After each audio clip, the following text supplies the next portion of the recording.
Have you ever said something just in passing and immediately felt a little smaller? Maybe it was during a phone call with your daughter or chatting with a friend over coffee. You didn't mean anything by it, but afterward, you caught yourself thinking, "Why did I say that?" That's not nothing. That's your voice shaping not only the way others see you, but how you see yourself. Words are sneaky that way. They slide into our conversations without us realizing they're carrying weight. And for women over 70, who've lived through so many seasons of life, raising kids, working jobs, surviving loss, celebrating love, words can either hold us up or quietly pull us down. So today, I want to have a heart-to-heart with you. Just you and me. We're going to talk about 10 little words or phrases that may seem harmless on the surface. But when you really look at them, they're not helping you live with confidence, clarity, or peace. And the good news? Once you spot them, you can start letting them go. And what takes their place is something powerful. Self-respect, pride, and presence. Let's start with one of the quietest culprits. It's a word you probably use all the time, especially when trying not to seem too bold or too demanding. The word is just. Now think about this. How many times have you said things like, "I just wanted to ask," or "I'm just checking in," or "I just think maybe"? Sound familiar? The thing about just is that it doesn't sound mean or negative. But what it does, subtly, consistently, is shrink your presence. It softens your statement to the point where it sounds like you're apologizing for even speaking. You are not just anything. You're not just a mother, or just a retired nurse, or just a woman trying to help. You're a whole human being who has lived through wars, recessions, heartbreaks, and beautiful beginnings. Your words should reflect that. So next time you catch yourself about to say just, pause for a moment. Try saying what you want to say, but leave the just out. Instead of, "I just wanted to check in," say, "I wanted to check in." Notice the difference? It's firm, kind, and confident. You're not demanding. You're simply showing up in the fullness of who you are. Let's move on to a word that we hear constantly, especially in birthday cards and jokes about senior moments. It's the word old. Now, don't get me wrong, there's no shame in acknowledging our age. Every single year you've lived has earned its place. But calling yourself old in a way that limits what you think you can do? That's where the danger lies. Have you ever said something like, "I'm too old for that"? Or, "Well, you know how it is when you're old"? You may not realize it, but when you speak those words out loud, your mind listens, and it starts to believe them. It's like putting invisible bars around your possibilities. Instead, let's try something different. Next time you feel tempted to say, "I'm too old for that," replace it with something that honors your experience. Maybe, "I've lived through enough to know what matters." Or, "My body's changing, so I'm finding new ways to move." See the shift? One statement closes the door. The other leaves it open, with sunlight pouring in. You are seasoned, wise, vibrant. And yes, maybe your knees don't like stairs the way they used to, or your memory needs a few extra seconds. But that doesn't make you less. It makes you human. It makes you brave. It makes you honest. Age isn't a barrier. It's a badge. Now there's another word that slips into our sentences like it owns the place. It's sorry. And this one's tricky because saying sorry when you've hurt someone is a beautiful thing. That kind of apology is strength. But I'm not talking about those moments.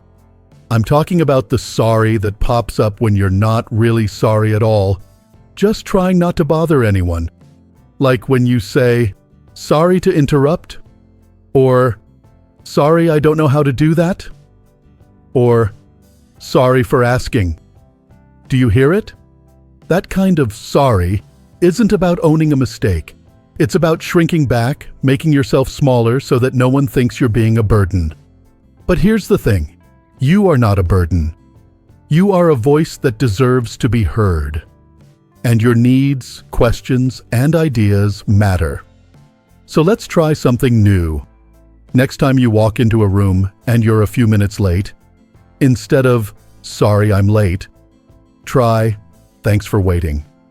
That tiny shift replaces guilt with gratitude.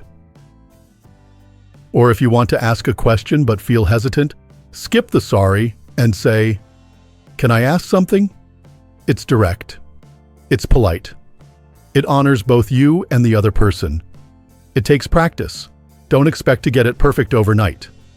But every time you catch yourself, every time you reframe, you're rewiring your brain to speak with more strength and less self-doubt. And the more you do it, the easier it gets. The fourth word we need to talk about is can't. Oh, how often that one shows up. I can't figure out this phone. I can't drive at night anymore. I can't try that. I'm not good with technology. Sound familiar? Now, sometimes, yes, there are things we physically can't do anymore, and that's okay. But a lot of the time, can't is a habit. It's a word we use before we've even tried, a way to protect ourselves from the possibility of failing. But what if instead of can't, we used words that leave room for learning? Like, "This is new to me, but I'd like to try." Or, "I haven't done that yet, but I'm open to it." These words don't deny the challenge. They simply say, "I'm not giving up before I even start." You'd be surprised how much you can still learn, do, and enjoy, even things you thought were out of reach. I've seen women in their 70s learn how to video call with grandkids, start painting again after decades, or join fitness classes they thought were for younger folks. All it took was a willingness to switch from "I can't" to "I'll figure it out." And when you say that out loud, to yourself or to others, it sends a message. You're not done. You're still curious. You're still moving forward. Let me ask you, when was the last time you surprised yourself? When was the last time you did something you thought you couldn't do? If you can't remember, it might be time to change a few words and open a few doors. Let's keep going. Sometimes we don't realize how hard we are on ourselves until we hear the words coming out of our own mouths. One of the most quietly punishing words we often use, especially as women, is should. You know what I mean? I should have called her back. I should exercise more. I should have saved more money when I was younger. At first, it sounds like we're setting goals or trying to be better. But if you really listen closely, should is a word soaked in guilt. It whispers, "You're not doing enough. You're behind. You're disappointing someone, even yourself." And after decades of juggling roles, mother, wife, employee, caregiver, it becomes second nature to measure your worth against an invisible list of expectations. But guess what? You've earned the right to set your own pace now.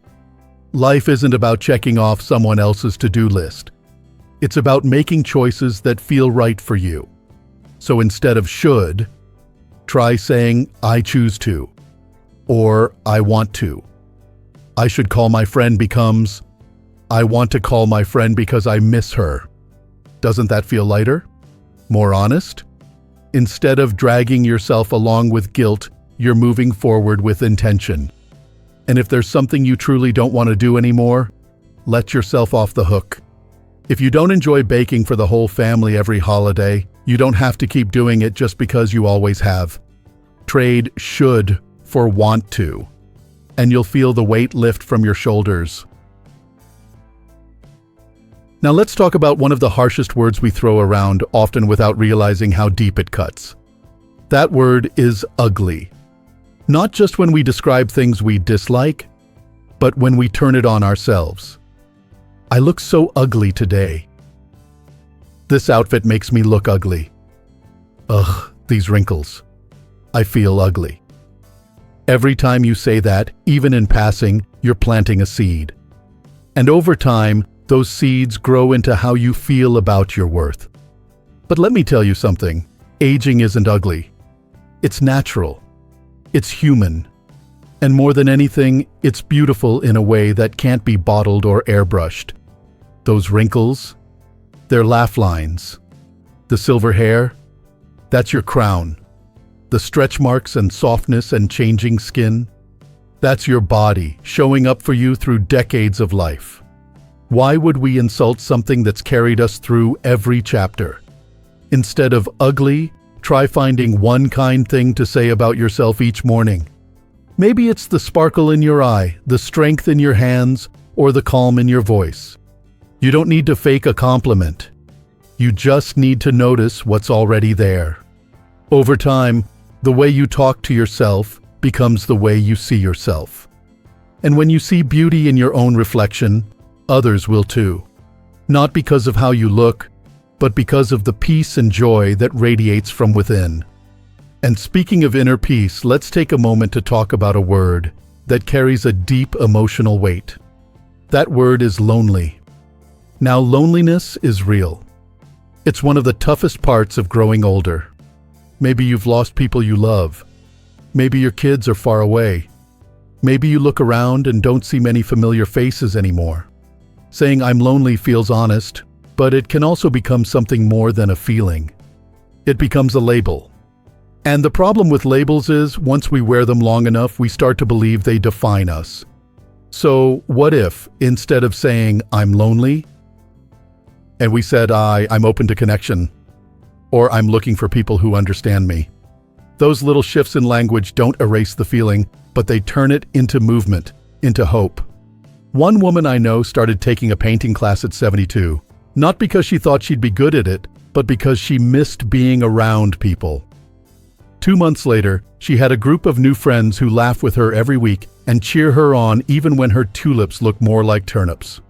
Connection doesn't always come in the way we expect it, but it does come when we speak as though we're open to it. Sometimes, loneliness grows louder when we stop reaching out. So reach. Call someone. Smile at the grocery store clerk. Ask a neighbor how their day is. These little moments create warmth, and warmth is contagious. And that brings me to a tiny word that sneaks into sentences and does a surprising amount of damage. The word is too. I'm too tired. It's too late for me to try that. I'm too old to learn something new. You've probably said something like that without even blinking. But the word too is like a locked door. It closes off possibility before you've even knocked. It tells you, and the world, that the time for dreaming, trying, or changing has passed. But here's the truth. As long as you're breathing, it's not too late. Your timeline is your own. You can start writing poetry at 80. You can fall in love again.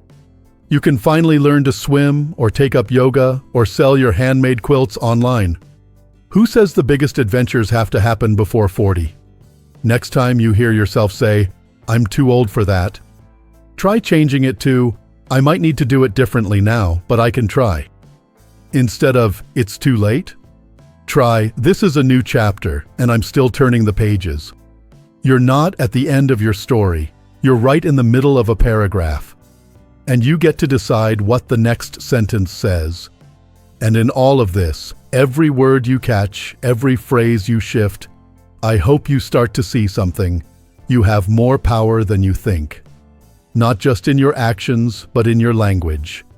Your words shape your world. And by changing just a few, you can reshape the way you feel, the way others respond, and the way life opens up for you, even now, especially now. There's a phrase that comes up so often, it's almost automatic. Someone asks how you're doing, and before you've even thought about how you actually feel, out it comes. "I can't complain." Now, that may sound polite, friendly even. It tells people you're not going to burden them, that you're not one to whine. But let's take a closer look at what "I can't complain" really does. It cuts the conversation short. It closes the door on honesty. And sometimes it stops you from expressing something that really needs to be said. Maybe you've had a rough day. Maybe your back hurts, or you're feeling a little disconnected. or there's something heavy sitting on your heart. But instead of letting that come out, you shut it down with, "I can't complain." Here's the thing. You're allowed to be honest. You're allowed to say, "I've had better days." Or, "I'm managing, but this week has been tough." That doesn't make you a complainer. That makes you human. And by opening up even just a little, you give others permission to do the same. You create connection. You invite support. And sometimes just saying the truth out loud makes it feel lighter. On the flip side, "I can't complain" can also show up when things are going well, but you're afraid to celebrate. You might worry that it'll seem like bragging or that someone else has it worse. But joy isn't a competition. It's meant to be shared. If something's going right in your life, say it. Let yourself smile and say, "Actually, I'm doing well today," or "I'm feeling really grateful lately." You deserve to be heard in sorrow, in joy, in everything in between. So next time the words "I can't complain" start to form, pause. Ask yourself, what do I really feel right now? Then say that.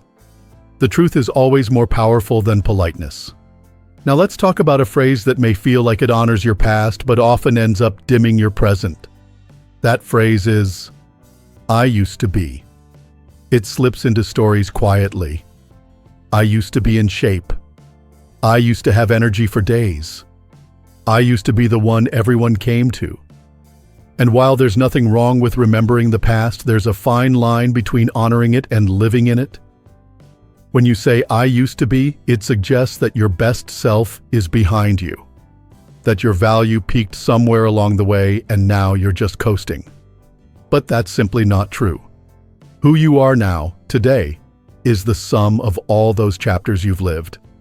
You're not a faded version of your younger self. You're a deeper, richer, more layered version. You've learned what matters. You've let go of what doesn't. You've loved, lost, and kept going. So instead of saying, "I used to be strong," say, "I'm discovering new ways to stay strong." Instead of, "I used to be so patient," say, "I've learned to choose where I give my energy."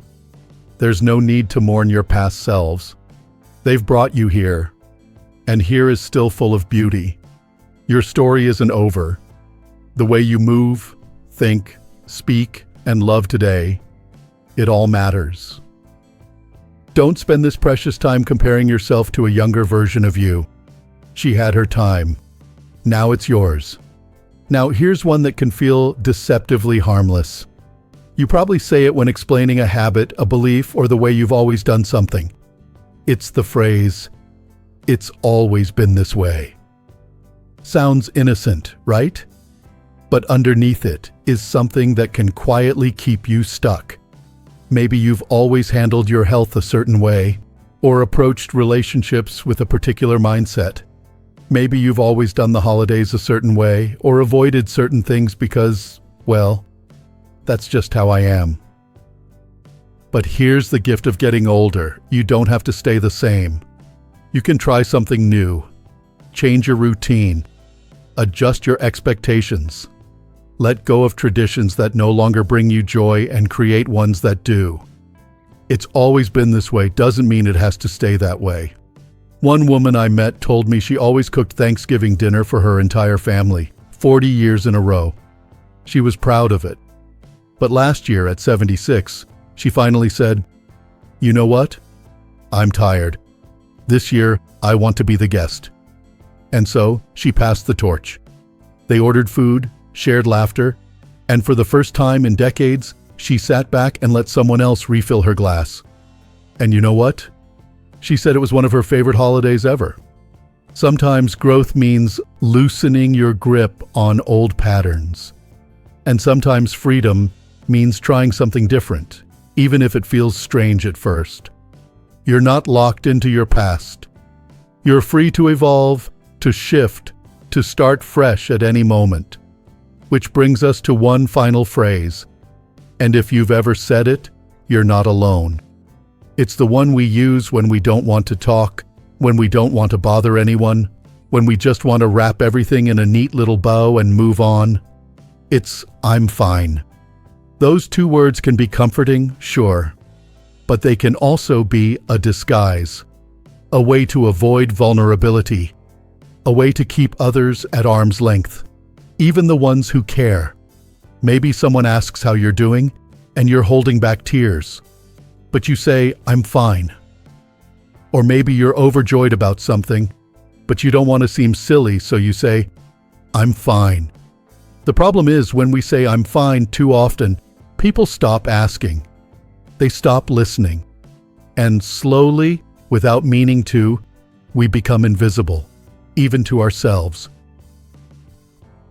What if you tried being just a little more honest? "I'm getting by, but it's been a tough week. I'm feeling really peaceful lately, and I'm grateful for it. I'm okay, but I could use a chat." These little truths open the door to connection, and connection is what keeps our hearts alive. You don't need to be perfectly composed all the time. You're allowed to be human. You're allowed to be real. And when you are, others feel safe to do the same. That's the kind of energy that lifts people, not just you, but everyone around you. So, here's the takeaway. The words we say, especially the ones we say to ourselves, create the atmosphere we live in. They shape how others respond to us, and more importantly, how we see ourselves. And you, my friend, deserve to live in an atmosphere of strength, peace, and self-respect. Start small, one word at a time, one sentence at a time, and little by little, you'll notice the change. You'll walk taller, speak clearer, breathe easier. Let your words be your allies, not your enemies. And let this chapter of your life be written with intention, grace, and joy.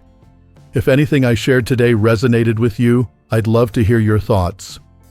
Drop a comment below and let me know which word you're going to work on first, or maybe one you've already replaced with something more empowering. Don't forget to like this video and subscribe to Strong Elderly Life for more inspiring content that helps you live fully at any age. Until next time, take care of your heart, speak kindly to yourself, and remember this: you are not fading. You are flourishing, and your words can lead the way.